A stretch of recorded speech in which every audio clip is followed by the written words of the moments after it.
Hello, xin chào mừng toàn thể các bạn đã quay trở lại với kênh của mình nha các bạn ơi. Hôm nay mình quay đến toàn thể các bạn về những chiếc xe ở đây nha các bạn nha. Cực kỳ là đẹp luôn nha các bạn. Đó. Wow, những chiếc xe này đẹp quá các bạn ơi. Đây, mình có đây rất là nhiều xe luôn á, các bạn thấy đẹp không? Một chiếc xe đây đầy đủ màu sắc luôn các bạn ơi. Đó. Wow, đây chúng ta có cái cọng dây gì nữa nè các bạn ơi. Ồ, một cọng dây xích cực kỳ là dài luôn nè các bạn ơi. Wow, dài các bạn ơi. Wow, đây chúng ta có rất là nhiều xe này. Ui, một em xe cần cẩu nè các bạn ơi. Đây, một em xe cần cẩu xúc cát nè các bạn. Đây, em xe cần cẩu xúc cát nha các bạn nha. Chúng ta có thể xúc cát này, xúc cát được luôn nha các bạn nha. Wow, xịn sò quá các bạn ơi. Đây, đẹp quá. Ui ha. Wow, chúng ta có đây là một em xe nữa nè. Đây, wow, đây là em xe đổ rác nha. Ui. Đây. Đây các bạn thấy em xe đổ rác này đẹp không các bạn ơi. Hello, xin chào bạn. Mình là em xe đổ rác đây, bạn là em xe gì vậy? Mình là xe cần cẩu khủng long. Wow, bạn chiếc xe bạn 3 sừng luôn, đẹp dở. Ui, xe bạn dữ quá, xe bạn chắc mua mắc tiền lắm ha. Mắc lắm á. Đây, còn mình là em xe đổ rác nè, mà hôm bữa mình không may á, mình chạy sao mà nó bị xe hút mình cái bị để mất cái đồ nắp sau rồi. Trời ơi, xe bạn nhìn đẹp quá. Xe bạn khủng long 3 sừng có thể xúc cát luôn, dữ quá. Mình là em xe chỉ là một em xe đổ rác thôi. Không sao, chúc mình cùng cố gắng nhé. Đây, chào bạn nha, mình đi đây để mình đi gặp những bạn xe khác đây. Bye bye. Đây, chúng ta còn đi chơi tiếp nha các bạn nha. Wow.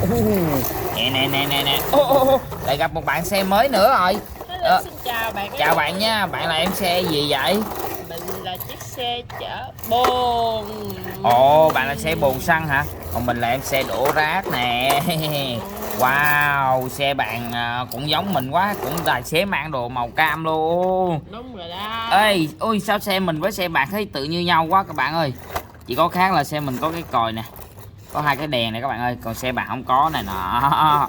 Wow, thế là xe mình cũng anh em với nhau đấy chứ bộ. Sao? Bây giờ mình nói bạn chơi trò ai chạy nhanh nhất không, xa nhất không? Trời ơi, sợ gì? Đây, bây giờ bạn cùng đi với mình nha. Ủa, Slily. Đây, mình sẽ chạy lên cái dốc này đó nha. Xin lỗi, chơi trò trượt dốc nha các bạn ơi. Rồi, bây giờ chúng ta sẽ tiến hành cho trượt nha các bạn nha. Đây, bây giờ mình sẽ cho xe bồn trượt trước đi. Xe bồn trượt xuống cái đã nào. 1, 2, 3. Đây, xe bồn nằm đây nha các bạn nha. Rồi, chúng ta sẽ đúng rồi, mình sẽ cho thêm một chiếc xe lên nữa đi. Rồi, để cho xe này thay nhau luôn. Ra, bạn tránh xa ra để tới ra đi vô ra nào. Rồi, bây giờ cho xe đổ rác chạy nữa nha các bạn nha. 1, 2, 3.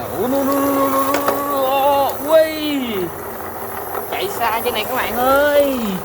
Wow, xe này tới đây luôn nữa các bạn ơi. Wow, xe bồn này thì nó nằm ở đây à.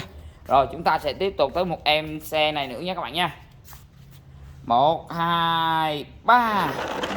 Ui, xe này cho chạy lại đi, nó bị tông vào cái này rồi. Ây da, trời, mấy xe này làm cản trở quá. Lên lại nào. Rồi, những cái xe này chạy xuống nha. 1, 2, 3. Wow. Ui, vậy là chúng ta đã có được người thắng cuộc rồi. Yeah, mình đã thắng cuộc rồi các bạn ơi. Ôi, chạy gì mà bạn chạy chậm quá. Xe mình cái bánh nó không được trơn thôi. Ôi, bạn dở quá. Thôi mình đi kiếm việc khác, mình đi chơi tiếp đây. Nè. Wow. Ơi các bạn ơi, chơi cầu trượt vui quá. Bây giờ mình phải đem những chiếc xe này lên để mình chơi cầu trượt tiếp nha các bạn nha. Đây, chúng ta sẽ cùng chạy những chiếc xe này lên để chơi cầu trượt tiếp nha các bạn ơi.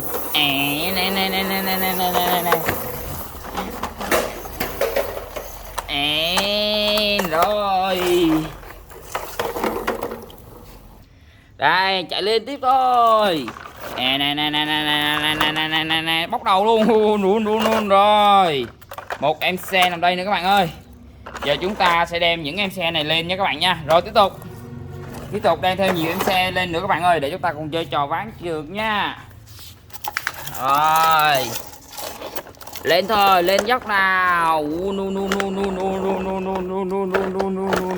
Đó các bạn nha. Rồi tiếp tục những cái xe tiếp theo các bạn ơi, lần này cho 2 chiếc luôn. Lần này 2 chiếc nối đuôi nhau nha.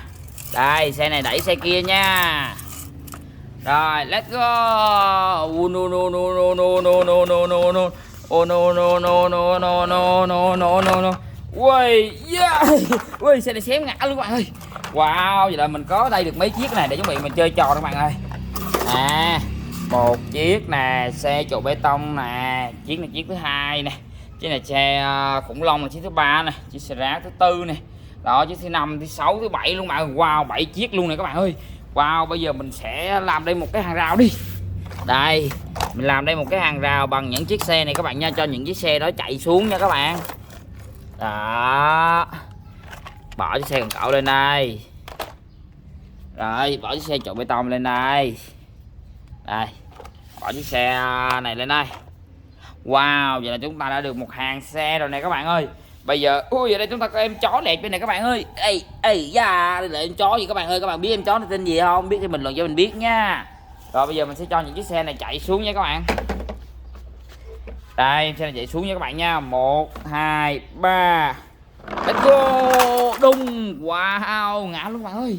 Rồi tới em xe tiếp theo nè các bạn. 1 2 3. Đùng. Wow, đã quá các bạn ơi. Đây tới em xe tiếp theo nữa các bạn nha. Đây 1 2 3. Đi. Đùng. Wow, xoay bánh luôn các bạn ơi. Rồi tới em xe này nha các bạn nha. 1 2 3. Đùng. Wow, làm xe đã bay luôn các bạn ơi. Đây từ dựng cái xe lên nè nha. Đó, dựng cái xe lên nữa. Wow. Tiếp tục các bạn ơi, tiếp tục là một em xe ben nha. 1 2 3. Đùng. Ngã luôn các bạn ơi, ngã luôn. Một em xe cần cẩu nè. 1 2 3. Đùng. Wow, đã quá các bạn ơi. Chúng ta tiếp tục là tới một em xe khủng long nha các bạn. 1 2 3. Let's go. Đùng. Em xe khủng long này ngã luôn nè các bạn ơi. Wow, vậy là mình quay đây quá trời xe luôn các bạn ơi. Đây cực kỳ đẹp luôn các bạn nha. Cho nên các bạn thấy chiếc xe đẹp nhất này. Wow, đây các bạn thấy xe giờ. Đây là em xe trụ bê tông nha. Đỉnh chưa các bạn ơi. Các bạn thấy đỉnh không? Các bạn thấy mình làm đỉnh không? Này là 1 2 3. Đó. Nè nhóm đít nè. 1 2 3. 1 2 3. 1 2 3. Đây các bạn nè. 1 2 3. Quá đỉnh luôn các bạn nha. Đó. Đây và bên đây mình có chiếc xe này là em xe xe gì các bạn? Xe cứu hộ nha các bạn nha. Xe bô lít cứu hộ cảnh sát nè các bạn ơi. Một em xe màu xanh nước nè, xanh lá nè. Có thể dơ lên hạ xuống này được luôn nha các bạn nha. Đó, có thể thục này dài được luôn nè các bạn. Wow, quá đỉnh luôn các bạn ơi. Đó, các bạn thấy giữ không? Thục vô nè. Đó, xe bô lít cảnh sát. Rồi chúng ta có đây là một em xe bánh siêu độc lạ luôn các bạn này. Đây em xe đây các bạn nhìn thấy độc lạ không? Đó, xe này đã được cải tiến và nâng cấp nha các bạn nha. Đó, ta có thể dơ lên nha các bạn nha. Đó, để làm một cái bánh xe nha các bạn. Còn đây là một em xe cần cẩu, là cái bánh nó khác nè các bạn nè. Đó, bánh móc cẩu là nó khác nữa nha. Wow, siêu độc lạ luôn. Đây các bạn thấy dữ không? Đây, quá lạ luôn các bạn nha. Đó, dơ lên. Đây, quá đẹp luôn nha các bạn nha. Một em xe màu vàng. Còn này chúng ta có đây là một em xe trụ bê tông màu xanh lá, màu trắng nha. Còn đây là em xe bánh này.